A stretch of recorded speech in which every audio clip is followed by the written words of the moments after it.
சங்கீதங்களின் புஸ்தகம் 94வது சங்கீதம் அவருடைய 9வது வசனத்தை வாசிக்கலாம். சங்கீதங்களின் புஸ்தகம் 94:9. காதை உண்டாக்கினவர் கேளாரோ காணாரோ. ஸ்தோத்திரம். பிள்ளைகளை நாம் இங்கே படிக்கிறோம், காதை உண்டாக்கினவர் கேளாரோ, கண்ணை உருவாக்கினவர் காணாரோ. ஸ்தோத்திரம். இன்றைக்கு என்னுடைய செய்தியுடைய தலைப்பு காண்கிற தேவன் என்கிறதான தலைப்பில் உங்களோடு கூட கர்த்தருடைய வார்த்தைகளை பேசும்படியாக விரும்புகிறேன். எது எல்லாவற்றையும் தெய்வம் காண்கிறார் என்று சொல்லி நேரம் அனுமதித்தால் ஒரு 5 காரியங்களை உங்களோடு கூட பேசும்படியாக ஆமீன் விரும்புகிறேன். கர்த்தர் நம்மோடு கூட இடைப்படுவாராக. அப்ப நம்முடைய எல்லாருடைய சூழ்நிலைகளையும் நம்முடைய ஆண்டவராகிய இயேசு கிறிஸ்து அவர் காண்கிற தெய்வமாயிருக்கிறார். மாறி மாறி கையை பிடிச்சு சொல்லுங்க பார்க்கலாம். உங்க எல்லா சூழ்நிலைகளையும் கர்த்தர் காண்கிறார். ஆமே. அப்ப மனிதன் பார்க்கிறானோ பார்க்கலையோ, எல்லாவற்றையும் யார் பார்த்து கொண்டிருக்கிறது? கர்த்தர் பார்க்கிறார். என் எழுந்திருக்கிறதலை பார்க்கிறார், என் உட்கார்தலை பார்க்கிறார், காண்கிறார்.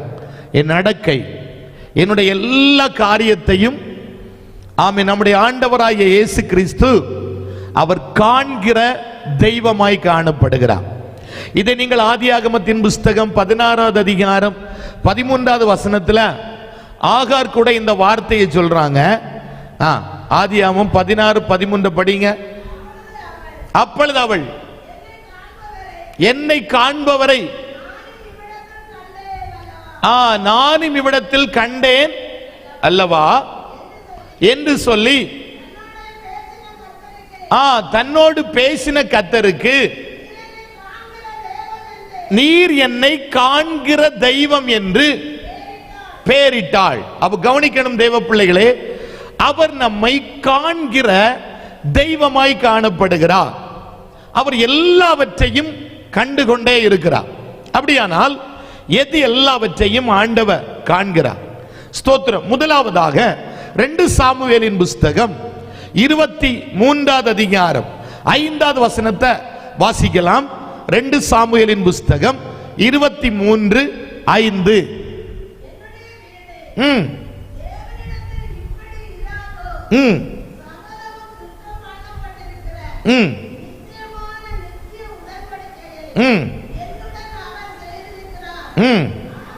ஆதலால் எல்லா வாஞ்சையும் வளர்ந்தோங்க செய்யாரோ. அப்ப கவனிக்கணும், முதலாவது ஆண்டவர் எதை காண்கிறார்னா உங்களுடைய என்னுடைய வாஞ்சையை காண்கிற தெய்வம். உங்களுக்குள்ள என்ன வாஞ்சை இருக்குது, எனக்குள்ள என்ன வாஞ்சை இருக்குதுன்னு அந்த வாஞ்சையை ஆண்டவர் கண்டுகொண்டே இருக்கிறார். நாம் வேத புஸ்தகத்தில் வாசிக்கும் பொழுது ஒவ்வொரு மனிதனுடைய வாஞ்சையை ஆண்டவர் கண்டு அதன்படியே ஆண்டவர் கிரியை செய்திருக்கிறார். நாம் லூக்கா சுவிசேஷம் 19வது அதிகாரத்தில் வரும் பொழுது அங்கே சகேவு என்கிறதான ஒரு மனிதனை குறித்து நம்ம படிக்கிறோம். இந்த சகேவு ஸ்தோத்திரம் இயேசு எரிகோ பட்டணத்தில் வருகிறார் என்று சொல்லி அவன் கேள்விப்பட்ட பொழுது அவனுக்கு ஒரு பெரிய வாஞ்சை இருந்தது. என்ன வாஞ்சைன்னா, இந்த இயேசுவை நான் என்ன செய்ய வேண்டும், பார்க்க வேண்டும் என்கிறதான ஒரு வாஞ்சை அவனுக்குள்ளே இருந்து கொண்டே இருந்தது. அப்படியானால் இந்த பகல் நேரத்தில் நான் உங்களிடத்தில் கேட்கிறேன், இந்த இயேசுவை பார்க்க வேண்டும், இந்த இயேசுவை காண வேண்டும் என்று சொல்லி எத்தனை தேவ பிள்ளைகளுக்கு வாஞ்சை இருக்கிறது? நான் இன்றைக்கு இயேசுவை பார்த்து விட்டுதான் போகணும்னு வாஞ்சையோடு வந்த பிள்ளைகள் மட்டும் கரம் உயர்த்தி ஒரு அல்லேலூயா சொல்லுங்க பார்க்கலாம். உங்கள் வாஞ்சை உண்மையாய் இருக்குமானால் நீங்கள் இயேசுவை பார்த்து கொண்டு போவீர்கள். இயேசுடைய ஆமென் முகத்தை தரிசித்துக் கொண்டு போவீர்கள். இயேசு பேசுவதை கேட்டுக்கொண்டு போவீர்கள். ஏன்னா வெளிப்படுத்தல அதான் படிக்கிறோம், அவருடைய ஊழியக்காரர்கள் அவருடைய முகத்தை தரிசிப்பார்கள் என்று வெளிப்படுத்தலின் புஸ்தகத்தில் நம்ம படிக்கிறோம். அப்படியானால் சகேவுக்குள்ள ஒரு பெரிய அந்த வாஞ்சை என்னதுன்னா, நான் யாரை பார்க்கணும்? இயேசுவை பார்க்க வேண்டும் என்கிற ஒரு பெரிய ஆசை அவனுக்குள்ளே காணப்பட்டது. என்ன கவனிக்கணும் தேவ பிள்ளைகளே, ஆமென் ஸ்தோத்திரம். இப்ப பாருங்க, இயேசு அங்கே எரிகோ பட்டணத்தில் வருகிறார். ஜனக்கூட்டங்கள் எல்லாம் இயேசுவை இப்பொழுது சூழ்ந்து கொண்டு விட்டார்கள். இந்த சகேவு என்கிற மனிதன் அவன் குள்ளனாய் இருந்தபடியினால் இப்ப இயேசுவை என்ன செய்ய முடியல? முதலாவது அவனுக்காக அவனால என்ன செய்ய முடியல? பார்க்க முடியவில்லை. இப்ப பார்க்க முடியாதபடியினால் அவனுக்குள்ள ஒரு பெரிய ஆசை, நான் யாரை பார்த்திரணும்? இயேசுவை பார்த்து விட வேண்டும் என்கிற வாஞ்சையின் நிமித்தமாய் இப்ப எதுக்கு மேல ஏறாரு? காட்டத்தி மரத்தின் மேல் அவர் ஏறுகிறார். அந்த வாஞ்சையை பாருங்க, எப்படியாவது இயேசுவை என்ன செய்யணும்? பார்க்க வேண்டும் என்கிறதான ஆசையோடு கூட இப்ப காட்டத்தி மரத்தின் மேல் அவன் ஏறுகிறான். ஆமென் ஸ்தோத்திரம். கவனிக்கணும் தேவ பிள்ளைகள், இது இயேசுன்னு வைத்துக் கொள்ளுங்கள். எக்ஸாம்பிளுக்கு சொல்றேன், நாளை இதை வந்து கும்பிட்டு நிக்கப்படாது, சரியா? இது எக்ஸாம்பிளுக்கு சொல்றேன், இது இயேசுன்னு வைத்திருங்க. இப்ப இயேசுவை சுற்றி இப்ப ஹைட்டான ஆட்கள் எல்லாம் என்ன செஞ்சிட்டாங்க? கூடிட்டாங்க. கவனிங்க, என்ன இது இயேசு. இப்ப இயேசுவை சுற்றி எல்லாரும் என்ன செய்துட்டாங்க? கூடிட்டாங்க. சகேவு எப்படிப்பட்ட ஆளு? குள்ளனான ஆள். இப்ப யாரை பார்க்க முடியல? இந்த இயேசுவை பார்க்க முடியல. ஆனபடியினால் அவனுக்கு ஒரு ஆசை, எப்படியாவது இயேசுவை பார்க்கணும்னு சொல்லிட்டு இப்ப எங்க ஏறினான்? காட்டத்தி மரத்தின் மேல் ஏறினான். ஆமென். இவன் குள்ளனா இருந்தபடியினால் இயேசுவை பார்க்க முடியல. காட்டத்தி மரத்தின் மேல் அவன் ஏறுகிறான். ஆமென் ஸ்தோத்திரம். நான் இப்படியாக சொல்றேன், அந்த காட்டத்தி மரம் ஆமென் முள்கள் உள்ள மரம், முள்ளு நிறைந்த மரம். இவன் இந்த மரத்தில் ஏறும் பொழுது எப்படி ஏறி இருப்பான்னா, இந்த முள்ளு என்னை குத்திவிடக் கூடாது, இந்த முள்ளு என்னை காயப்படுத்தி விடக் கூடாது, இந்த முள்ளு என்னை கிழித்து விடக் கூடாது, இந்த முள்ளு என்னை வேதனைப்படுத்தி விடக் கூடாது என்று சொல்லி அந்த முள்ளை பார்த்து பார்த்து அவன் காட்டத்தி மரத்தின் மேல் ஏறி இருப்பான் அப்படின்னு நான் விசுவாசிக்கிறேன். இங்க பைபிள் அது சொல்லப்படல. ஆமென். ஆனா இப்ப சகேவுக்குள்ள ஒரு பெரிய அந்த வாஞ்ச, நான் யாரை பார்த்திரணும்? இயேசுவை பார்த்து விட வேண்டும் என்கிறதான பெரிய வாஞ்ச. ஆனால் ஒன்று நடக்குது பாருங்க, சகேவு இயேசுவை பார்ப்பதற்கு முன்பதாக யாரு பார்த்துட்டார்னா, இயேசு சகேவை பார்த்து விட்டார். சகேவுக்குள்ள ஆசை என்ன செய்யணும்? இயேசுவை பார்க்கணும்னு அந்த வாஞ்சை. ஆனால் சகேவு பார்ப்பதற்குள்ளாக இயேசு பார்த்துட்டு சொல்றாரு, நீ சீக்கிரமாய் கீழே இறங்கி வா, இன்றைக்கு நான் உன்னுடைய வீட்டில் தங்க வேண்டும் என்று ஆண்டவர் சொல்றாரு. இப்ப கவனிங்க, மேலே ஏறும் பொழுது அவன் முள்ளை பார்த்து பார்த்து ஏறி இருப்பான். இப்ப இயேசு சொன்னார், சீக்கிரமாய் கீழே இறங்கி வா அப்படின்னு சொன்ன உடனே அவன் முள்ள பார்க்கல, அந்த முள்ளை விட பெரிய இயேசுவை பார்த்தான். ஆமா, இன்றைக்கு பகல சொல்றேன், நம்முடைய பிரச்சனை பெருசல்ல, பிரச்சனையை விட இயேசு பெரியவன். அந்த பிரச்சனையை பார்த்துட்டு இருக்க கூடாது, அந்த கஷ்டத்தை பார்த்துட்டு இருக்க கூடாது, அந்த கடன் பிரச்சனையை பார்த்துட்டு இருக்க கூடாது, அந்த நெருக்கத்தை பார்த்துட்டு இருக்க கூடாது, அந்த துன்பத்தை பார்த்துட்டு இருக்க கூடாது.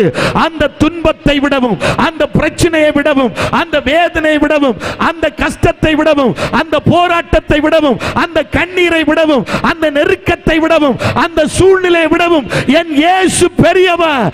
அவர் எனக்காக எல்லாவற்றையும் செய்து முடிக்க தெய்வம் என்று சொல்லி விசுவாசிக்கிற பிள்ளைகள், முள்ள பார்க்காத தெய்வத்தை பார் தேவ பிள்ளையே.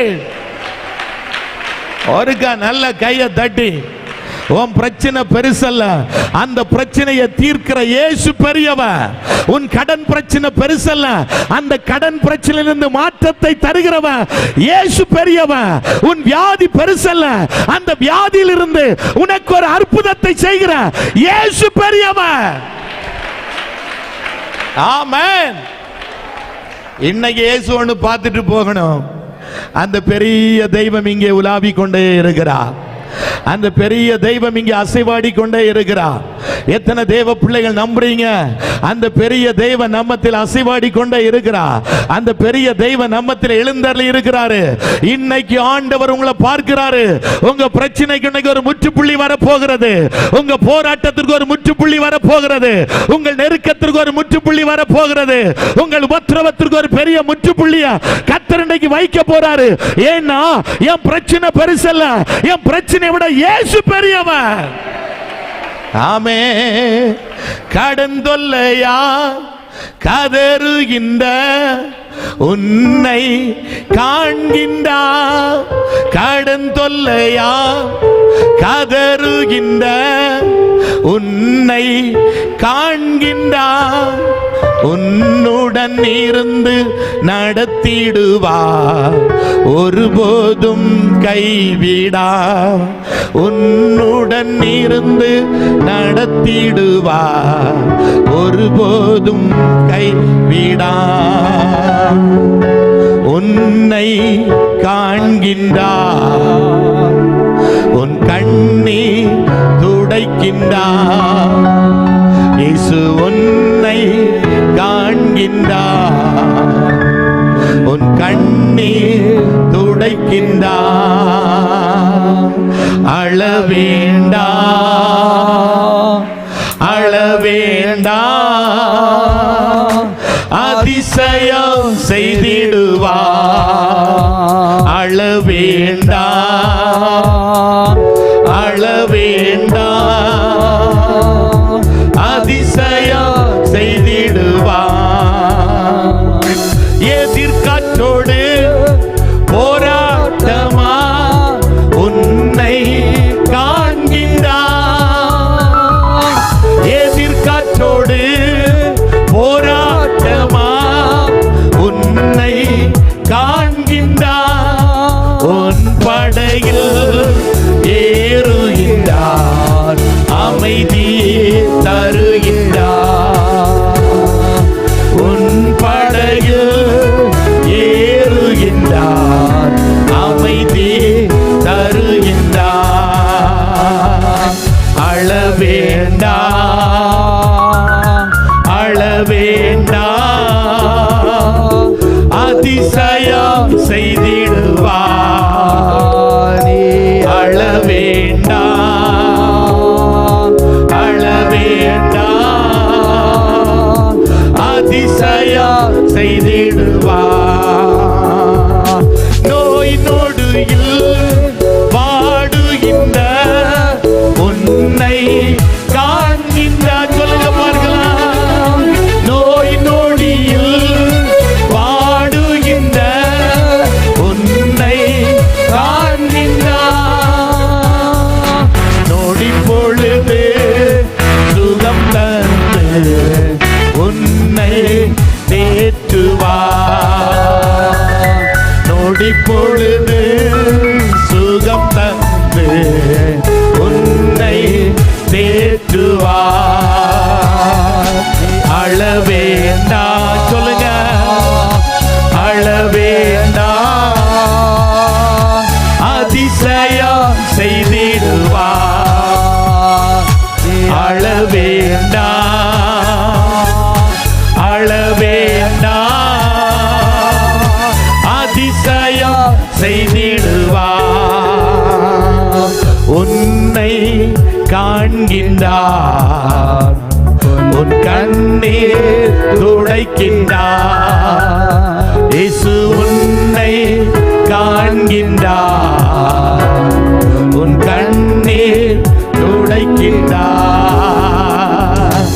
அழவேண்டா அழவேண்டா, அதிசயம் செய்திடுவார், அழவேண்டா அழவேண்டா, அதிசயம் செய்திடுவார், அல்லேலூயா சொல்லுங்க பார்க்கலாம், கையை பிடிச்சு ஒருக்கா சொல்லுங்க, அழவேண்டா, உங்களை காண்கிற தெய்வம் உங்களுக்கு அதிசயம் செய்ய போறாரு, அற்புதம் செய்ய போகிறாரு. நம்புகிற பிள்ளைகள் இப்ப கை உயர்த்தி ஒரு அல்லேலூயா சொல்லுங்க பார்க்கலாம். இயேசு ஆமென் அவனை கண்டார், சீக்கிரமா இறங்கி வா. அப்ப முள் அவனுக்கு பெருசா தெரியல, இயேசு பெரிய தெய்வமாய் தெரிந்தான். இன்றைக்கு உங்களுடைய கண்களுக்கு பிரச்சனை பெருசா தெரியப்படாது, அந்த பெரிய தெய்வத்தை நம்முடைய கண்களுக்கு முன்னாய் தெரியட்டும். ஆமே. இப்ப கவனிங்க, அந்த ஆமீன் ஸ்தோத்திரம், எரிகோ பட்டணத்துல எத்தனையோ வீடு இருந்திருக்கு இல்ல, அந்த வீட்டுக்கு ஒண்ணு இயேசு போகல. யாருடைய வீட்டுக்கு போகிறாரு? சகையுடைய வீட்டுக்கு இயேசு போனா போய் சொன்னார், இந்த வீட்டுக்கு இன்றைக்கு ரட்சிப்பு வந்தது. நான் சொல்றேன், இங்கே ஆராதிக்கிற ஆமீன் ஸ்தோத்திரம் இந்த பகுதியில் எத்தனையோ வீடுகள் இருக்கிறது, அந்த வீட்டில் எல்லாம் இயேசு இல்ல. கர்த்தரை ஆராதிக்கிற நம்முடைய வீடுகளுக்குள்ள இயேசு உண்டு. தெய்வத்தை தேடுகிற நம்முடைய வீட்டில் இயேசு உண்டு. இதுவரை உங்க வீட்டுக்கு இயேசு வராட்டா, இன்றைக்கு இயேசு வர போகிறாரு. இந்த ஜெபம் முடிந்து போகும் பொழுது இயேசு உங்க வீட்டுக்கு கூட்டி கொண்டு போகணும். அன்றைக்கு சகையுடைய வீட்டில் ஒரு பெரிய மாற்றம் உண்டானது போல இன்றிலிருந்து உங்க வீட்டுக்கு ஒரு பெரிய மாற்றம் உண்டாக போகுது. உங்க வீட்டில் இதுவரை நிம்மதி இல்ல, உங்க வீட்டில் இதுவரை சமாதானம் இல்ல, உங்க வீட்டில் இதுவரை சந்தோஷம் இல்ல, உங்க வீடு ஒரு குழப்பத்தின் வீடா இருந்து கொண்டே இருக்கிறது, உங்க வீடு ஒரு போராட்டத்தின் வீடா இருந்து கொண்டே இருக்கிறது. ஆமென். புருஷன் குடித்து வரித்து கொண்டு வந்து வீட்டில் பிரச்சனைகள், பிள்ளைகள் மூலமாய் வீட்டில் பிரச்சனை, சில போராட்டங்கள் உங்களுடைய குடும்பத்தில் இருந்து கொண்டே இருக்கிறது. இன்றைக்கு சகையுடைய வீட்டுக்கு வந்த அதே இயேசு இன்றைக்கு உங்களுடைய வீட்டுக்கு வர போகிறார். உங்க வீட்டில் இன்றைக்கு மாற்றம் நடக்க போகுது, உங்க வீட்டில் ரட்சிப்பு நடக்க போகுது, உங்க வீட்டில் சந்தோஷம் உண்டாக போகுது, உங்க வீட்டில் மகிழ்ச்சி உண்டாக போகுது, உங்க வீட்டை ஆண்டவர் மாற்ற போகிறாரு. சகையுடைய வீட்டில் அந்த வாஞ்சி அறிந்து அவனுடைய வீட்டுக்கு போனாரு, அந்த வீட்டில் ரட்சிப்பு உண்டானது போல இன்றைக்கு ஜெபம் முடிந்து போங்க, இயேசுவை கூட கூட்டிட்டு போங்க. உங்க வீட்டின் சூழ்நிலைக்கு ஒரு மாற்றத்தை, ஒரு வித்தியாசத்தை கர்த்தர் இன்றைக்கு உண்டு பண்ண போகிறாரு. உடாபாலா கபாரா துராமனா உடமனகடகதுரியா. ஓ, கைகளை தட்டி ஒரு நிமிடம். எத்தனையோ வீடுகள் அங்க இருந்தது, அந்த வீட்டுக்கு இயேசு போகல, சகேவின் வீட்டுக்கு போனாரு. அவனுடைய ஜீவியம் மாறினது, அவனுடைய வாழ்க்கை மாறினது. ஆமென். அநியாயமாய் சம்பாதித்தத ஓ ஸ்தோத்திரம் அவன் கொடுக்கும்படியாக அவனுடைய உள்ளத்தை ஏவினது தெய்வம் அந்த வீட்டுக்குள்ள போனபடினால் தான் அங்க ஒரு கிரியை வெளிப்பட்டது. இன்றைக்கு சில வீடுகளுக்கு தெய்வத்துடைய கிரியை வெளிப்படுகிறது. இப்ப கையை தட்டி உன் வாஞ்சைய, உன் விருப்பத்தை என் தெய்வம் அறிந்திருக்கிறாரு.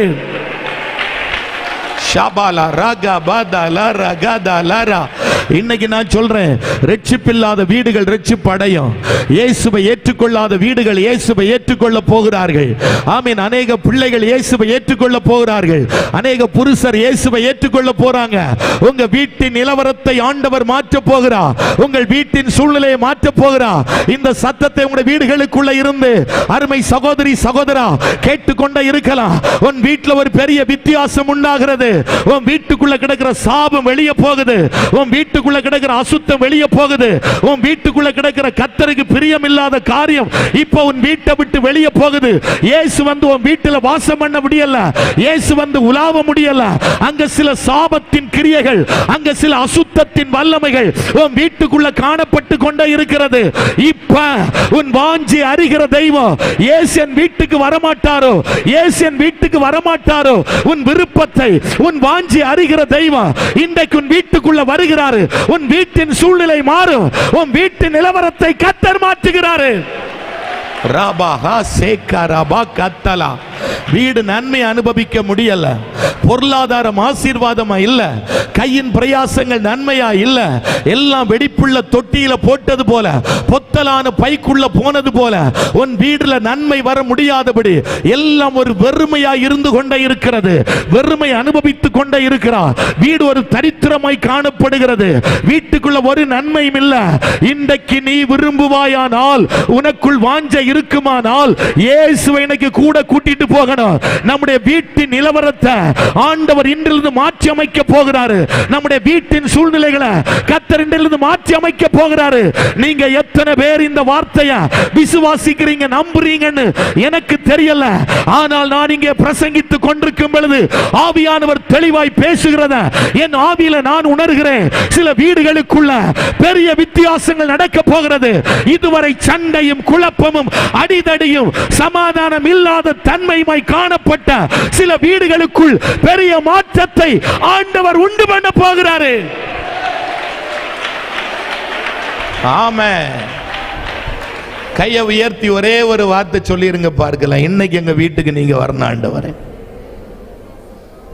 ஒருக்க சத்தமா கூப்பிடுங்க, இன்னைக்கு எங்க வீட்டுக்கு வரணும் ஆண்டவரே. ஜெபாலய தலைவன் கூப்பிட்டான். இயேசு அந்த வீட்டுக்கு வந்தா அங்க அற்புதம் நடந்தது. கானாவூர் கல்யாண வீட்டில் இயேசுவை கூப்பிட்டார்கள். இயேசு அங்கே வந்தார், அற்புதம் நடந்தது. ஆமென். ஸ்தோத்திரம். இன்னைக்கு மறுபடியும் சொல்றேன், உன் வீட்டில் இயேசு வருவாரானால் உன் குறைவுகள் நிறைவாக்கப்படும். கானாவூர் கல்யாண வீட்டில் நடந்த அதே சம்பவங்கள் உங்க வீட்டில் நடக்க போகுது. உன் குறைவுகளை கர்த்தர் நிறைவாக்க போகிறார். உன் வீட்டுக்குள்ள அன்பு குறைந்திருக்கிறது, உன் வீட்டுக்குள்ள சமாதானம் குறைந்திருக்கிறது, உன் வீட்டுக்குள்ள சந்தோஷம் குறைந்திருக்கிறது, உன் வீட்டுக்குள்ள ஜெப அனுபவங்கள் குறைந்திருக்கிறது, உன் வீட்டுக்குள்ள பாடல் சத்தம் குறைந்திருக்கிறது, உன் வீட்டுக்குள்ள வேத வாசிப்பு குறைந்திருக்கிறது. இன்றைக்கு இயேசு வரும் பொழுது அந்த குறைவுகள் உன் வீட்டிலிருந்து மாறப் போகுது. உன் வீட்டுக்குள்ள ஒரு நிறைவை கர்த்தர் கட்டளையிடுகிறார். ஆமீன். கானாவூர் கல்யாண வீட்டில் ஆமீன் வந்து அந்த திராட்சரசம் குறைவுபட்ட பொழுது அந்த தண்ணீரை திராட்சரசமாய் ஆண்டவர் மாற்றினது உண்மையானால், அந்த குறைவு மாற்றப்பட்டது உண்மையானால், இப்ப தேவ பிள்ளையே இதை ஒரு தீர்க்க தரிசனமாய் எடுத்துக்கொள்ளுங்கள். தீர்க்க தரிசன வார்த்தையாய் எடுத்துக்கொள்ளுங்கள்.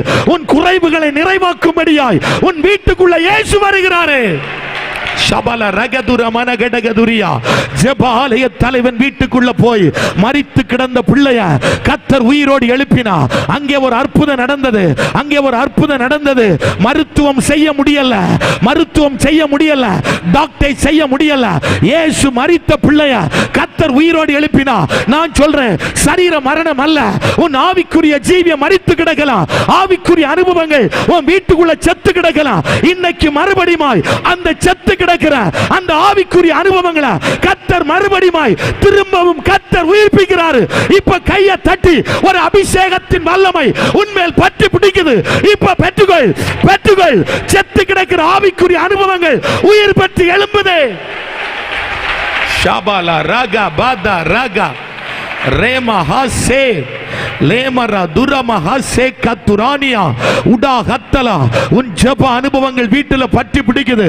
நடு ராத்திரி ஜெபித்த ஜெபங்கள் பற்றி பிடிக்குது. அதிகாலை ஜெபித்த ஜெபங்கள் பற்றி பிடிக்குது. உன் ஆராதனை சத்தம் வீட்டில் முழங்குது. உன் பாட்டு சத்தம் முழங்குது. உன் வேத வாசிப்பு முழங்குது. உன் ஆவிக்குரிய வாழ்க்கை தகர்க்கப்பட்டு கிடந்தது. உன் வாஞ்சை ஆண்டவர் விரும்புகிறார். அன்றைக்கு சகையோட வீட்டில் வந்த அதே இயேசுவும் வீட்டில் வருகிறாரு. கர்த்தர் சொல்றாரு, அநேக வீடுகள் படுக்கையாய் காணப்படுகிறது. வியாதி படுக்க அது மாறல, அந்த பலவீனம் மாறல. இப்போ வீட்டுல வந்து அந்த படுக்கையை கர்த்தர் தூக்கி தூர எறியும்படியாய் ஒரு வல்லமையை கர்த்தர் அங்கே வெளிப்படுத்துகிறார். அங்கே கர்த்தர் வெளிப்படுத்துகிறார். இப்ப கையை தட்டி 2 நிமிடம் ஒரு வல்லமை, ஒரு அக்கினி, ஒரு அக்கினி உன் வீட்டுக்குள்ள ஒரு மகிமை பாயுது, ஒரு பிரசன்னம் பாயுது. கர்த்தருடைய வல்லமை உன் வீட்டுக்குள்ள பாயுது. இப்ப கையை தட்டி உன் வீட்டின் சூழ்நிலையை கர்த்தர் மாற்றுகிறாரு. ಶಂಬಲ ಗಡಗ ದರಮನ ಗಡಗ துரம் கடகதுரியா உடமன கடகதுரியா. ஓ, நான் விசுவாசிக்கிறேன் தேவ பிள்ளையே, ஏதோ கர்த்தர் வந்த உன் கூடாரத்திற்குள்ள கர்த்தர் இன்னைக்கு செய்து கொண்டிருக்கிறார். இந்த ஜெபம் முடிந்து வீட்டுல போய் கால் வை. உன் வீட்டுக்குள்ள கிடக்கிற அத்தனை பிரச்சனைகளும் இப்ப வெளியே போக, வெளியே போக. அந்த வலுசற்பத்தின் ஆவி, உன்னை துரத்தின் ஆவி, கெட்ட சொப்பனங்கள், கெட்ட காட்சிகள், பொல்லாத காட்சிகள், பொல்லாத தரிசனங்கள் உன் குடும்பத்திற்கு வீட்டுக்குள்ள, உன் வீட்டுக்குள்ள, உன் அறை வீட்டுக்குள்ள பைபிள் சொல்லுது, உன் அறைக்குள்ள அருமையும் இனிமையான பொருட்கள் உண்டு. ஆனால் உன் அறைக்குள்ள அந்த அருமை இல்ல, இனிமை இல்ல. ஓ ஸ்தோத்திரம். தூக்க நல்லா இல்ல. ஏதோ ஒரு வல்லமை உன் கூடாரத்தை கட்டி வைத்திருக்கிறது, கூடாரத்துக்குள் போராடி கொண்டிருக்கிறது. இப்ப கையை தட்டி அபிஷேகத்துல 2 நிமிடம் அத்தனை வல்லமை வீழ்த்துங்க. பார்க்கலாம், அத்தனை வல்லமை வீழ்த்துங்க. உன் கூடாரம் மாறும். உன் கூடாரத்தின் நிலவரத்தை கர்த்தர் இன்றிலிருந்து மாற்றுகிறாரு. உன் வீட்டுக்குள்ள சாபம் இருப்பதில்லை, உன் வீட்டுக்குள்ள அசுத்தம் இருப்பதில்லை, உன் வீட்டுக்குள்ள கர்த்தருக்கு பிரியமில்லாத காரியங்கள் இருப்பதில்லை. இப்போ உன் வீட்டை ஆண்டவர் மாற்றி அமைக்கிறார். உன் சூழ்நிலைக்கு ஆண்டவர் வித்தியாசத்தை கர்த்தர் இப்ப தருகிறார். கையை தட்டி பிடிச்சுக்கொள். உன் வீட்டின் சூழ்நிலையா? ஓ ஓ எனக்கு தெரியல. கர்த்தருடைய ஆவியானவர் திட்டமும் தெளிவுமாய் பேசுகிறது. ஆவியில உணர்றேன். சில வீடுகள் கொதித்து கொண்டு கிடக்குது. சில வீட்டுக்குள்ள பயங்கர பிரச்சனைகள், பயங்கர போராட்டங்கள். ஏன் வாழணும், ஏன் ஜீவிக்கணும், இந்த வீட்டுக்குள்ள நான் ஏன் இருக்கணும், செத்தா நல்லது, மரித்தா நல்லது, இந்த குடும்ப வாழ்க்கை வேண்டாம், இந்த குடும்ப உறவு வேண்டாம், நான் போயிடணும், பிரிஞ்சு போயிடணும். எஸ் ஆமென். போராடுகிற ஒரு வல்லமை உண்டு. இப்ப தகர்க்கப்படுது சகோதரி, இப்ப தகர்க்கப்படுது.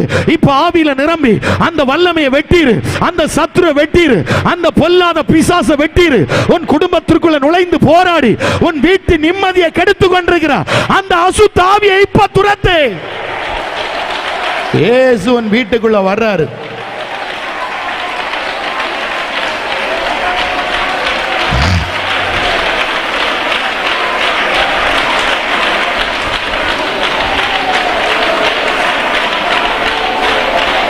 ஆமென்.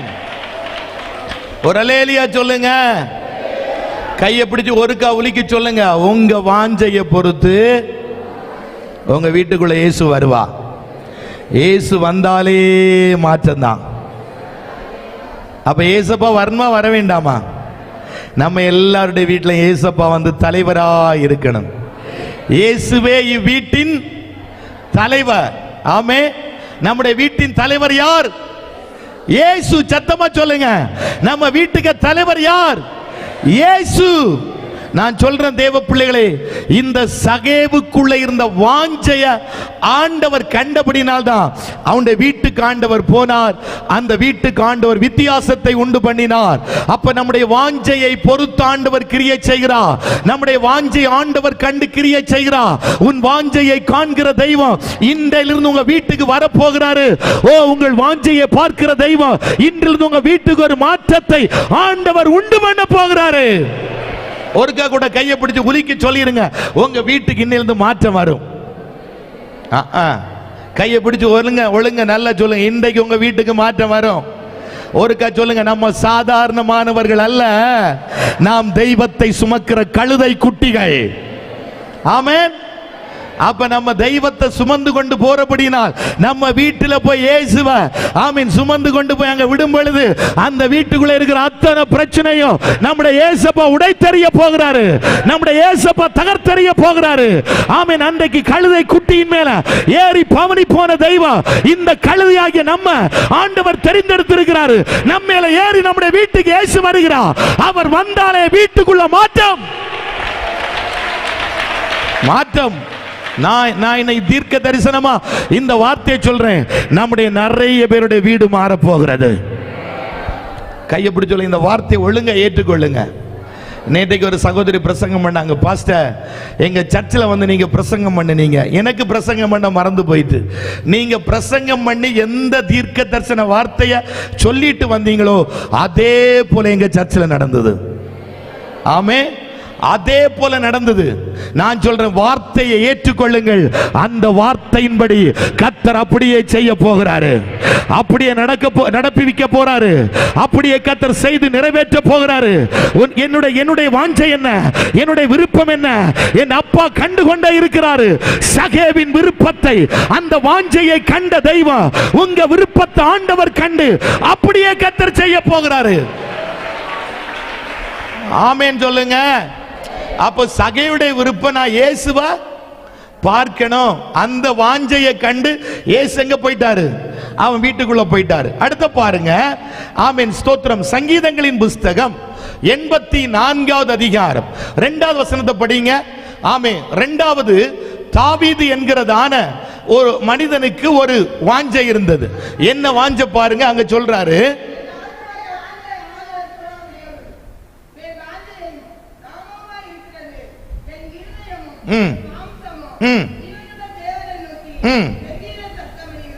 அடுத்த பாருங்க, தாவீது என்கிற மனிதன் அழகாய் சொல்றாரு, ஆலய பிரகாரங்களின் மேல் நான் எப்படி உள்ளவனா இருக்கிறேன், வாஞ்சை. ஆலயத்தை குறித்து எனக்கு ஒரு பெரிய வாஞ்சை. உங்க எத்தனை பேருக்கு அந்த வாஞ்சை இருக்குது? கர்த்தர் எனக்கு தந்த ஆலயம், இந்த ஆலயத்தை குறித்து நமக்கு ஒரு பெரிய வாஞ்சை இருக்கணும். அப்பா என்ன ஆலயத்தில் வைத்திருக்கிறார், இந்த ஆலயத்தை குறித்ததான ஆராதனைகளை குறித்ததான ஒரு வாஞ்சை நமக்கு பெருகிக் கொண்டே இருக்கணும். ஒவ்வொரு நாளும் பெருகணும், ஒவ்வொரு நாளும் நமக்குள்ள கடந்து வந்து கொண்டே இருக்கணும். இந்த தாவீதுக்குள்ள இருந்த அந்த ஆலயத்தை குறித்த வாஞ்சையினால அப்ப இங்க ஒரு வார்த்தை சொல்றாரு பாருங்க.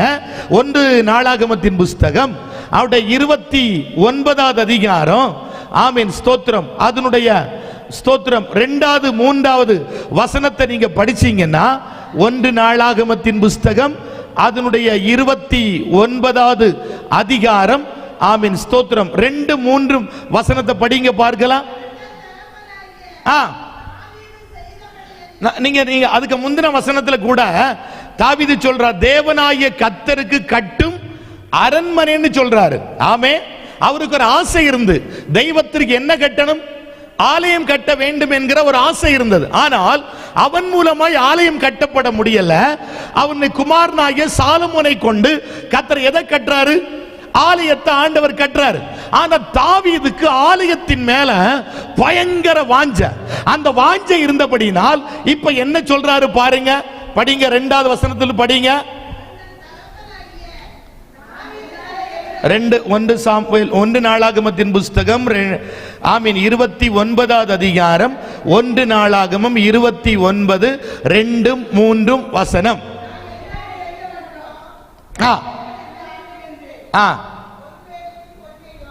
பொன் வேலைக்கு பொன்னையும், வெள்ளி வேலைக்கு வெள்ளியையும், வெண்கல வேலைக்கு வெண்கலத்தையும், இரும்பு வேலைக்கு இரும்பையும், மரத்தையும்,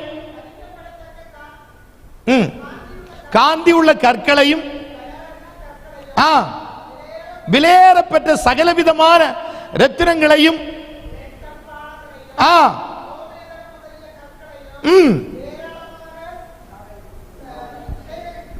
சவரித்தேன். நான் வைத்திருக்கிற வாஞ்சையினால் பரிசுத்த ஆலயத்திற்காக அனைத்தையும் தவிர எனக்கு சொந்தமான பொன்னையும் வெள்ளியையும் என் தேவனுடைய ஆலயத்திற்காக கொடுக்கிறேன். 2வது வசனத்தில் சொல்றாரு, இதெல்லாம் நான் என்ன செய்தேன், ஆயத்தம் பண்ணி வைத்திருந்தேன். ஆனா இப்ப என்கிட்ட கொஞ்சம் எனக்கு சொந்தமான பொன்னையும் வெள்ளியையும் என் தேவனுடைய ஆலயத்திற்காய் கொடுக்கிறேன். எதனால கொடுக்கிறாரு பாருங்க, சொல்லுங்க, எதனால கொடுக்கிறாரு? கர்த்தருடைய ஆலயத்தின் மேல் அவ்வளவு வாஞ்சை இருந்தது. தாவீதுக்கு ஒரு வாஞ்சை இருக்குது, கர்த்தருடைய ஆலயத்தின் மேல் ஒரு வாஞ்சை. அவருடைய ஆலய பிரகாரங்களில் தங்கி இருப்பதே நான் என்ன செய்வேன் சொல்றாரு, நாடுகிறேன்னு சொல்றாரு. ஆமே, அவருடைய ஆலயத்தில் மகிமையை பார்க்கணும், அங்க ஆராய்ச்சி பண்ணணும், அதை விரும்புகிறேன்னு தாவீது சொல்றாரு. அப்ப நான் சொல்றேன், தேவ பிள்ளையே, இன்றைக்கு 2வது சொல்றேன், எதின் மேல நமக்கு வாஞ்ச பெருகனா, கர்த்தர் நமக்கு தந்திருக்கிற ஆலயத்தின் மேல், ஆராதனையின் மேல், கூட்டங்களின் மேல், ஜெபத்தின் மேல் ஒரு தேவ பிள்ளைக்கு ஆலயத்தின் மேல் வாஞ்சை பெருகிக் கொண்டே இருக்கணும். கையை பிடிச்சு ஒருக்க சொல்லுங்க, ஆலயத்தின் மேல உங்களுக்கு என்ன பெருகணும்னா வாஞ்சை பெருகணும். ஆமே, இன்னைக்கு பாருங்க, இது கடைசி காலமா இருக்கிறபடியினால் வாஞ்சை எல்லாம் இன்னைக்கு என்ன செய்து கொண்டிருக்கிறது, குறைந்து கொண்டே இருக்கிறது. அந்த காலத்தில் 5 மணி நேரம் 6 மணி நேரம் நல்ல கர்த்தரை ஆராதிச்சாங்க. இன்னைக்கு அது குறைந்து ஆமீன் 4 மணி ஆனது, அடுத்த 3 மணி நேரம் ஆனது. ஆமீன் ஸ்தோத்திரம். இப்ப ஆமீன் 2 மணி நேரம், ஆமீன் 1.5 மணி நேரம், 1 மணி நேரம், அரை மணி நேரங்கள் கூட்டமாய் மாற்றப்பட்டு கொண்டே இருக்கிறது. ஆமென்.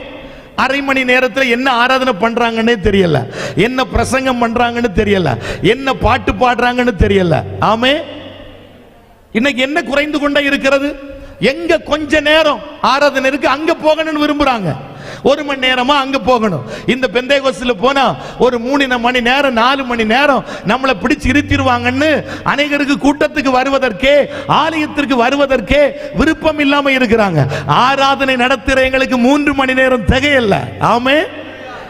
கையை பிடிச்சு கேளுங்க, கேட்கிறவங்களுக்கு எப்படி இருக்குது? என்ன சொல்லிச்சுனோ? போதன்னு சொல்லிச்சுமா, இன்னும் வேணும்னு சொல்லிச்சுமா. ஆமே. நிறைய பிள்ளைகளுக்கு அந்த ஆசை இருக்குது. இன்னும் நல்லா கேட்கணும், இன்னும் நல்ல வசனம் கேட்கணும், இன்னும் நல்லா ஆராதிக்கணும், இன்னும் ஆராதனை டைம் கூடனா நல்லா இருக்கும். ஆனா சிலருக்கு எப்பட ஆமேன் போடுவாங்க, நம்ம ஆத்துமா வீட்டுல போய் கிடக்கணும்னு விரும்புறாங்க. நான் சொல்றேன் தேவ பிள்ளைகளே, தாவீதுக்குள்ள ஒரு பெரிய வாஞ்ச, ஆலயத்துல ஆராதிக்கணும், ஆலயத்தில் இருக்கணும், மகிமையை பார்க்கணும், இங்க ஆராய்ச்சி பண்ணணும். எல்லா தேவ பிள்ளைகளுக்கும் சொல்றேன், வீட்டுல இருப்பதை பார்க்கிலும் தேவனுடைய ஆலயத்தில் வந்து கொஞ்ச நேரம் பணிவிடை செய்கிறதும், ஜெபிப்பதும், தேவ சமூகத்தில் வந்து நடப்பதும், தேவ சமூகத்தில் வந்து உட்காருவதும் நமக்கு வாஞ்சை பெருகுவதாக, நமக்கு வாஞ்சை உண்டாவதாக. ஆமென். அடுத்து பாருங்க, நேரமும் போயிட்டு என்ன செய்யறது? 1 பேதுருவின் புஸ்தகம் 2வது அதிகாரம் 3வது வசனத்துல நீங்க படிச்சீங்கன்னா அடுத்தது ஒரு வாஞ்ச, எதுக்கு மேல ஒரு வாஞ்ச தேவ பிள்ளைக்கு படிங்க. 1 பேதுருவின் புஸ்தகம் 2வது அதிகாரம் 3வது வசனம் டக்குன்னு சொல்லி முடிக்க விரும்புகிறேன்.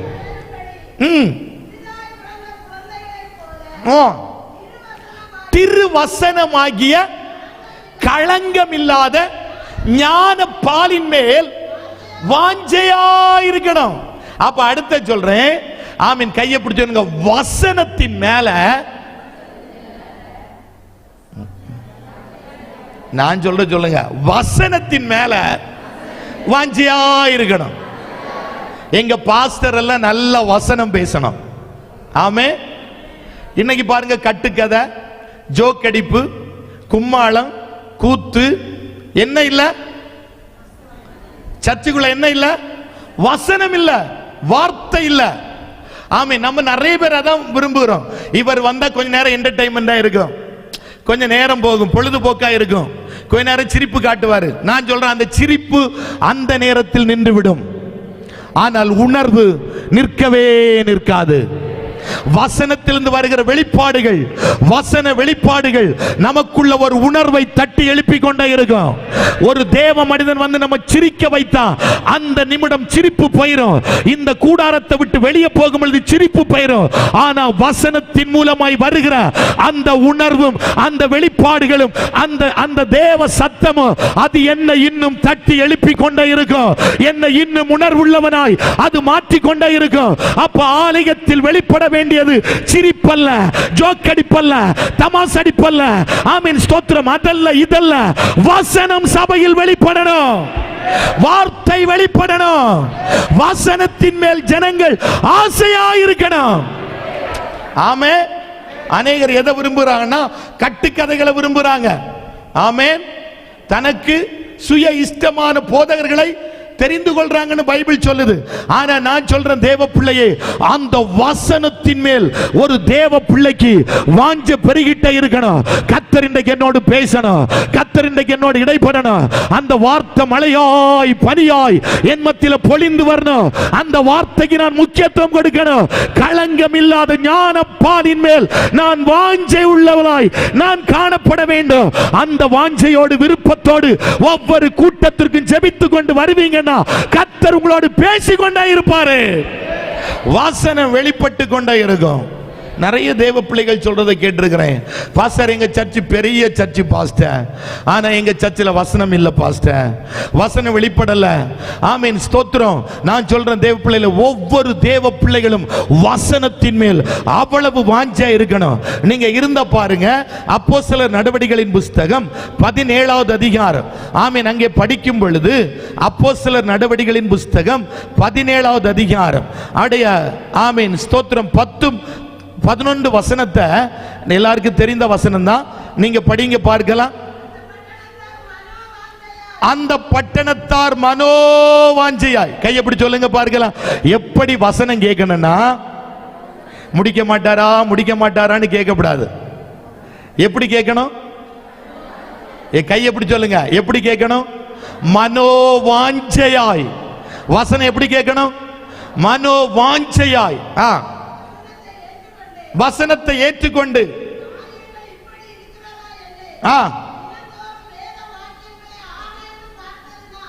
ஆராய்ந்து பார்த்ததினால் தெசலோனிக்கர் உள்ளவர்களை பார்க்கிலும் நற்குல சாதிகளாய் என்ன செய்தார்கள்? இருந்தார்கள். யாரை பார்க்கிலும்? 10வது வசனத்தில் நீங்க படிச்சீங்கன்னா சொல்லப்பட்டிருக்கிறது,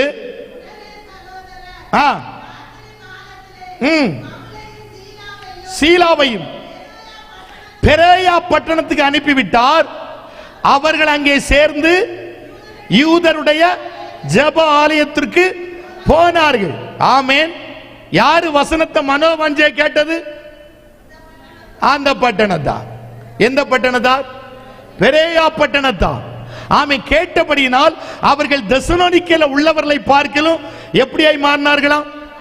நற்குலசாலிகளாய் மாற்றப்பட்டார்கள். இப்போ ஒருக்கா கையை பிடிச்சு சொல்லுங்க. நம்ம நல்ல குணசாலியாய் மாற்றுகிறது தெய்வத்துடைய வசனம். நீங்க நல்ல குணமுள்ளவர்களாய் மாறணுமா? எத்தனை பேர் விரும்புறீங்க? நான் நல்ல குணமுள்ள ஆளாய் மாறணும், நான் நல்ல குணசாலியாய் மாறணும், நான் நல்ல ஒரு தேவ பிள்ளையாய் மாறணும் அப்படின்னு நீங்க விரும்பினீங்கன்னா எதை அதிகமா கேட்கணும்னா வசனத்தை அதிகமா கேட்கணும். வசனத்தின் மேல் அவ்வளவு விருப்பம் உங்களுக்கு உண்டாகணும். வசனத்தின் மேல் அவ்வளவு தாகம் உண்டாகணும். நான் சொல்றேன் தேவ பிள்ளைகளே, மனுஷ சத்தத்தை அதிகமா கேட்டா தேவ சத்தத்தை நம்மால கேட்க முடியாது. நான் சொல்றேன், இப்ப புரியுதா? கையை பிடிச்சு சொல்லுங்க. மனுஷ சத்தம் அதிகமா கேட்டா தேவ சத்தம் கேட்க முடியாது. நீங்க யாருடைய சத்தத்தை கேட்க விரும்புறீங்க? மனுஷ சத்தமா தேவ சத்தமா? தேவ சத்தம் கேட்க விரும்புறேன்னு சொல்ற பிள்ளைகள் இடி முழக்கமா அல்லேலூயா சொல்லுங்க பார்க்கலாம். அப்ப இப்போ இருக்க கையை பிடிச்சு சொல்லுங்க. மனுஷ சத்தத்திற்கு அதிக முக்கியத்துவம் கொடுக்கப்படாது. அதுக்கு செவிட்டு விரியன போல காதை அடைச்சிருங்க. ஆனா வசனம் கேட்க நல்ல செவியை திறந்து கொடுக்கணும். ஆண்டவரே, நீர் என்னோடு பேசணும். ஆண்டவரே, உம்முடைய சத்தம் தான் எனக்கு துணிக்கணும். உம்முடைய வார்த்தையை நான் கேட்கணும். உம்முடைய வசனத்தை கேட்கணும். நான் நல்ல ஒரு நற்குலசாலியாய் மாற்றப்படும்படியாய் எனக்கு வசனம் தேவை, எனக்கு வார்த்தை தேவை. நீர் என்னோடு பேசணும்னு மனுஷ சத்தத்தை கேட்கிற நிறுத்திவிட்டு தேவ சத்தத்தை கேளுங்க. அந்த சத்தம் நம்மை மாற்றிக்கொண்டே இருக்கும். நம்முடைய ஜீவியத்தை மாற்றும், நம்முடைய வாழ்க்கையை மாற்றும், நம்முடைய குணத்தை மாற்றும், நம்முடைய பேச்சை மாற்றும், நம்முடைய பெருமையை மாற்றும், நம்முடைய அகங்காரத்தை மாற்றும், நம்முடைய துணிவை மாற்றும், நம்முடைய சண்டையை மாற்றும், நம்முடைய பொறாமையை மாற்றும். தேவ சத்தம் என்னை மாற்றுகிற சத்தமாய் காணப்படுகிறது. ஆமென் சொல்லுங்க. அப்ப எதின் மேல் அடுத்த ஆசையா வாஞ்சையா இருக்கணும்? வசனத்தின் மேல். ஆமென். அதுல யாக்கோபு 4:5 படிச்சீங்கன்னா முடிச்சிடுறேன். யாக்கோபு 4:5 படிங்க பார்க்கலாம் டக்குன்னு.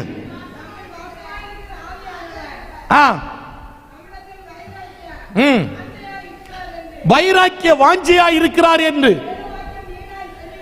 பாத்தீங்களா? இது வீணான வார்த்தை என்று நீங்க என்ன செஞ்சிடக்கூடாது, எண்ணிடக்கூடாது. வசனம் வைராக்கிய வாஞ்சையாய் காணப்படுகிறது.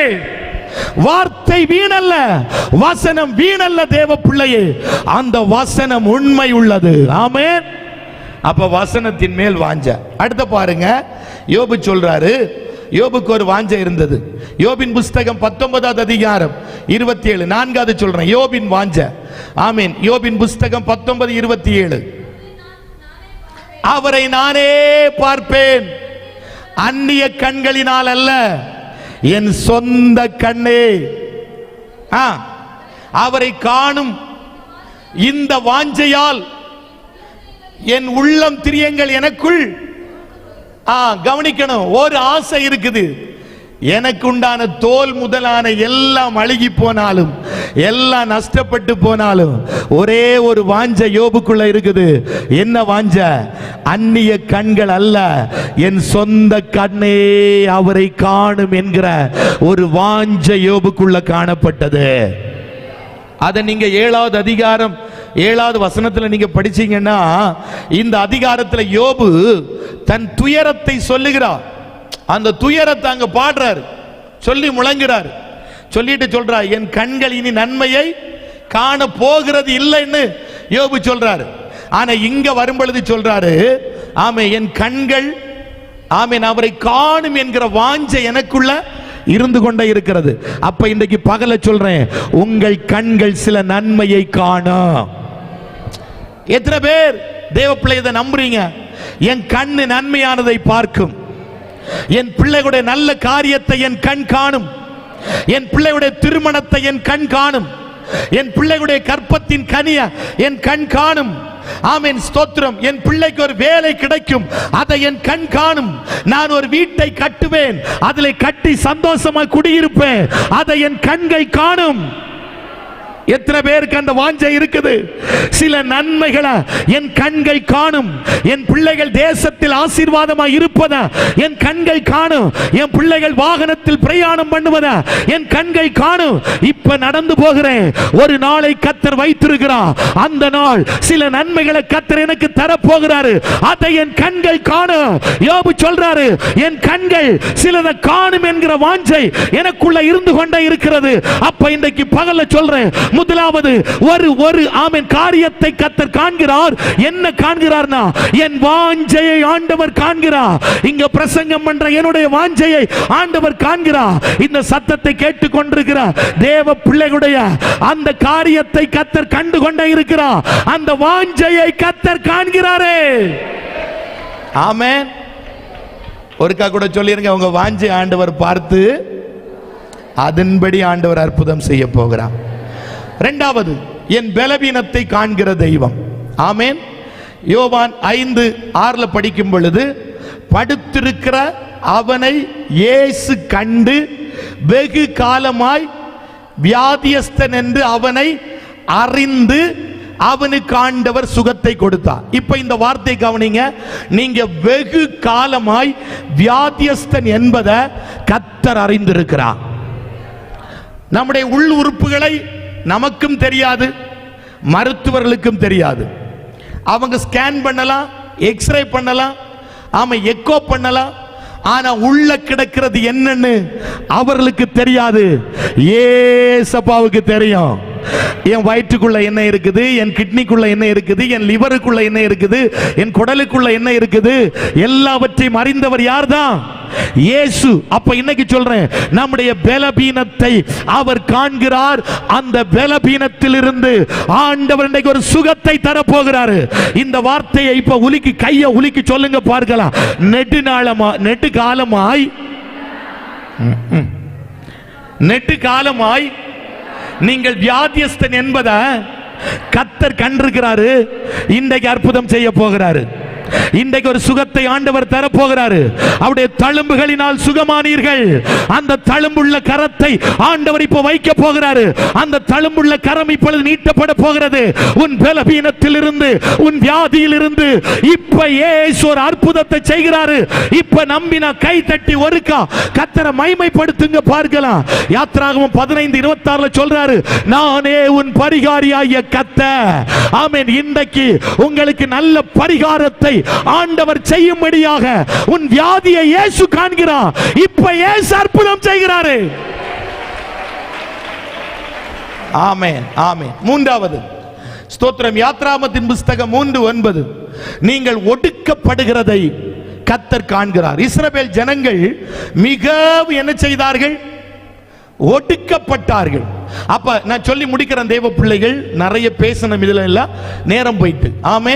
அப்ப அந்த ஜனங்கள் மிகவும் என்ன செய்தார்கள்? ஒடுக்கப்பட்டார்கள். நீங்களும் அநேக இடத்திலிருந்து ஒடுக்கப்பட்டு கொண்டிருக்கலாம். அந்த ஒடுக்கப்படுதலை கர்த்தர் காண்கிறார். அந்த ஒடுக்கப்படுகிற இடத்திலிருந்து கர்த்தர் இன்றைக்கு ஒரு அற்புதத்தை ஆண்டவர் செய்ய போகிறார். உன் குடும்பத்தில் தேவ பிள்ளை ஒடுக்கப்பட்டு கொண்டிருக்கலாம். ஆமென். உன் வீட்டார் மூலமாய் உனக்கு ஒரு ஒடுக்குதல் காணப்பட்டு கொண்டே இருக்கலாம். நீங்கள் வேலை பார்க்கிற இடத்தில் உங்கள் உயர் அதிகாரிகளின் மூலமாய் நீங்கள் ஒடுக்கப்பட்டு கொண்டே இருக்கலாம். உங்கள் பக்கத்து வீட்டு நபர்கள் மூலமாய் நீங்கள் ஒடுக்கப்பட்டு கொண்டே இருக்கலாம். ஆமீன். சபையில் வருகிற ஜனங்களின் மூலமாய் நீங்கள் ஒடுக்கப்பட்டு கொண்டே இருக்கலாம். ஏதோ ஒரு இடத்திலிருந்து ஒடுக்கத்தை அனுபவித்துக் கொண்டிருக்கிற அருமை தேவ பிள்ளையே, கர்த்தர் இன்றைக்கு ஒரு வார்த்தை தேவ பிள்ளைகளுக்கு சொல்றாரு. யாத்ராகமத்தின் புஸ்தகம் 14வது அதிகாரம் 13வது வசனத்தை டக்குன்னு படிச்சு முழங்கால் படி போடுங்கள். ஆமென். ஸ்தோத்திரம். நேரம் இல்லாதபடியினால் யாத்ராகமத்தின் புஸ்தகம் 14:13. ஜனங்களை நோக்கி பயப்படாதிருங்கள், நீங்கள் நின்று கொண்டு இன்றைக்கு கர்த்தர் உங்களுக்கு செய்யும் ரட்சிப்பை பாருங்கள். இன்றைக்கு நீங்கள் காண்கிற எகிப்தியனை கை தட்டுங்க பார்க்கலாம். இதுவரை ஒடுக்கின எகிப்தியன இனி காண்பதில்லை. இதுவரை தலைகுனிய வைத்த எகிப்தியன இனி காண்பதில்லை. இன்றைக்கு கர்த்தர் சொல்றாரு, எங்க ஒடுக்கப்பட்டீங்க, எங்க தலைகுனிந்தீங்க, எங்க தலை நிமிர முடியல, ஒரு எகிப்தியன் உங்களை ஒடுக்கி கொண்டே இருக்கிறான். கர்த்தர் இன்றைக்கு சொல்றாரு, அந்த எகிப்தியன இன்றிலிருந்து நீ காண்பதில்லை. ரீமா ஹாசே கரபாரா. கர்த்தர் உன்னை மறப்பதில்லை. தன் பாலகனை மறந்தாலும் தெய்வம் உங்களை மறப்பதில்லை. ஏசாயாவின் புஸ்தகம் 49வது அதிகாரம் 14-15 வசனத்தில் சொல்லப்பட்டிருக்கிறது, தன் பாலகனை ஆமீன் மறந்தாலும் நம்முடைய அப்பா நம்ம மறப்பதே இல்லை. இப்ப ஒரு அல்லேலியா சொல்லுங்க. இயேசு என்ன மறப்பதில்லை, அவர் என்ன கைவிடுவதில்லை. நீ ஒடுக்கப்படுகிற ஸ்தானத்தை, அருமை தேவ பிள்ளையே, நெருக்கப்படுகிற ஸ்தானத்தை, உபத்திரவப்படுகிற ஸ்தானத்தை கர்த்தர் கண்டு கொண்டிருக்கிறார். இனி எகிப்தியன் உன்னை ஒடுக்குவதில்லை. நீ நின்று கொண்டு கர்த்தர் செய்கிற காரியத்தை பார். உனக்கு ஒரு அற்புதத்தை ஆண்டவர் செய்கிறாரு. ஷபாலா ரகபாதலானியா.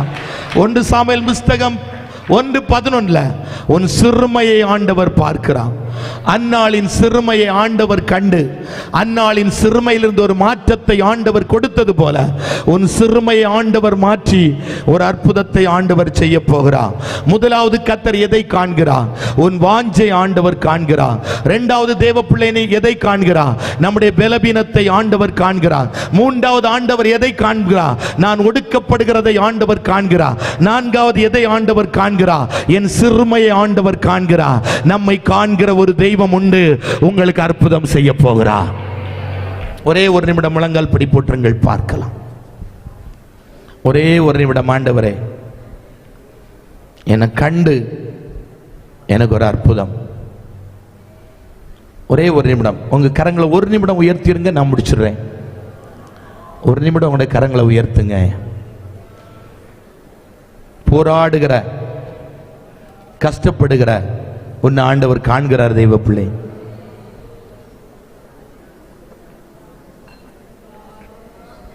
உன் சிறையிருப்பை ஆண்டவர் காண்கிறார். உன் கண்ணீர் ஆண்டவர் காண்கிறார்.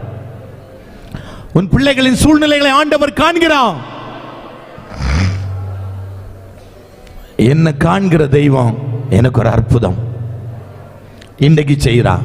நேரம் ரொம்ப ஓடிட்டு, கையை உயர்த்தி ஒரு வார்த்தை, ஒரே ஒரு வார்த்தை சொல்லிருங்க பார்க்கலாம். ஆண்டவரே, என் சூழ்நிலைக்கு எல்லாவற்றுக்கும் இன்னைக்கு ஒரு வித்தியாசம் உண்டாகணும். உங்களோடு தான் கர்த்தர் பேசுறார். நேற்றைக்கு ராத்திரி 11:30 மணிக்கு மேல் தான் இந்த செய்தி ஆண்டவர் எனக்கு கொடுத்தாரு.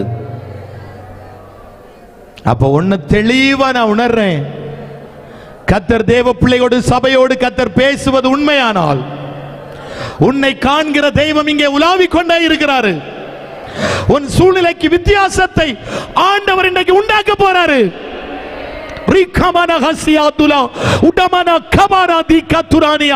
இப்ப கைகளை தட்டி ஒருக்க வாய்களை திறந்து உன்னை கண்டு, உன் பலவீனத்தை கண்டு, உன் வாஞ்சையை கண்டு, உன் சிறுமையை கண்டு, உன் ஒடுக்கப்படுதலை கண்டு இயேசு உனக்கு ஒரு அற்புதம் செய்கிறாரு. ஹல்லேலூயா ஹல்லேலூயா ஹல்லேலூயா ஹல்லேலூயா ஹல்லேலூயா. நல்ல கை தட்டி நேரம் போயிட்டு ஒருக்க நல்ல துதிச்சிருங்க. உன்னை காண்கிற தெய்வம் இங்கே வந்திருக்கிறாரு. ஓ, நீ சிங்க கபில கிடக்கலாம், நீ சூளை நெருப்புல கிடக்கலாம், நீ அக்கினிக்குள்ள கிடக்கலாம், நீ போராட்டத்துல கிடக்கலாம், எங்கே ஒரு இடத்துல கிடக்கலாம். கிடக்கிற உன்னை கர்த்தர் காண்கிறாரு, கிடக்கிற உன்னை கர்த்தர் காண்கிறாரு. உன் சூழ்நிலைக்கு வித்தியாசத்தை ஆண்டவர் உண்டு பண்ணுகிறாரு. ஹல்லேலூயா ஹல்லேலூயா ஹல்லேலூயா. ஒருக்கா உம்மை நம்பி வந்தே நான் வெட்கப்படல, ஓம் தாயே என்னை கைவிடல. உம்மை நம்பி வந்தே நான் வெட்கப்படல, ஓம் தாயே என்னை கைவிடல. வெறும் கையாய் நான் கடந்து வந்தே, இரு பரிவாரங்கள் எனக்கு தந்தீர். வெறும் கையாய் நான் கடந்து வந்தே, இரு பரிவாரங்கள் எனக்கு தந்தீர். ஏ எல்லோகேலேல் எல்லோகேலேல் எல்லோகேல் உம்மை துதிப்பேன். ஏ எல்லோகேலேல் எல்லோகேலேல் எல்லோகேல் உம்மை துதிப்பேன். காயப்பட்டு நின்றேன், கண்ணீர் சென்றேன், கலங்கின எனக்காக இறங்கி வந்தேன். காயப்பட்டு நின்றேன், கண்ணீர் சென்றேன், கலங்கின எனக்காக இறங்கி வந்தேன். உடன்படிக்கை என்னோடு செய்து இழந்திட்ட யாவையும் திரும்ப தந்தீர். உடன்படிக்கை என்னோடு செய்து இழந்திட்ட யாவையும் திரும்ப தந்தீர். ஏன் எல்லோகேலேல் எல்லோகேலேல் எல்லோகேல் உம்மை துதிப்பேன். எல்லோகேலேல் எல்லோகேலேல் எல்லோகேல் உம்மை துதிப்பேன். உம்மை நம்பி வந்தேன் நான் வெட்கப்படல, ஓம் தாயே என்னை கைவிடல. உம்மை நம்பி வந்தேன் நான் வெட்கப்படல, ஓம் தாயே என்னை கைவிடல. உம்மை நம்பி வந்தேன் நான் வெட்கப்படல, ஓம் தாயே என்னை கைவிடல. உம்மை நம்பி வந்தேன் நான் வெட்கப்படல, ஓம் தாயே என்னை கைவிடல. கைதட்டி நல்ல மகிமைப்படுத்தி என்னை காண்கிறவரை இவ்விடத்தில் நானும் கண்டேன் என்று சொல்லி, என்னை காண்கிறவர் என்று சொல்லி பேரிட்டது போல நம்மை காண்கிற தெய்வம் சகோதரி உன்னை காண்கிறான், உன்னை காண்கிறான். உன் நிலவரத்தை உன் சூழ்நிலைகளும் கர்த்தர் காண்கிறான். மனுஷன் பார்க்கல, கர்த்தர் பார்க்கிறான். உனக்கு ஒரு வித்தியாசத்தை ஆண்டவர் உண்டு பண்ணுகிறாரு.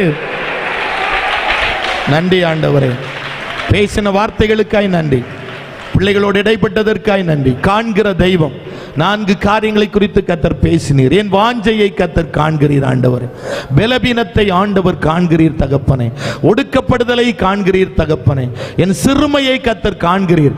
கண்டு ஒரு வித்தியாசத்தை, ஒரு அற்புதத்தை அருமை பிள்ளைகளுக்கு கர்த்தர் செய்கிற தயவுக்காய் ஸ்தோத்திரம். எல்லார் மேலும் கிருபை உண்டாயிருக்கட்டும். தாழ்த்துறோம், உடைய கரத்தில் தருகிறோம். இயேசுவின் மூலம் ஜெபிக்கிறோம் பிதாவே, ஆமே. நாத்துமாவே கர்த்தரை ஸ்தோத்திரி, என் முழுவதுமே அவருடைய நாமத்தை ஸ்தோத்திரி. என் ஆத்துமாவே கர்த்தரை ஸ்தோத்திரி, கர்த்தர் செய்த சகல பாரங்களையும் மறவாதே. ஆமே. நம்முடைய கர்த்தராகிய இயேசு கிறிஸ்துவின் கிருபையும் பிதாவாகிய தேவனுடைய அன்பும் பரிசுத்த ஆவியுடைய ஐக்கிய சிநேகமும் இன்றும் என்று நம் அனைவரோடும் சதா காலங்கள் தங்கி இருப்பதாக. ஆமென். அல்லேலூயா அல்லேலூயா அல்லேலூயா.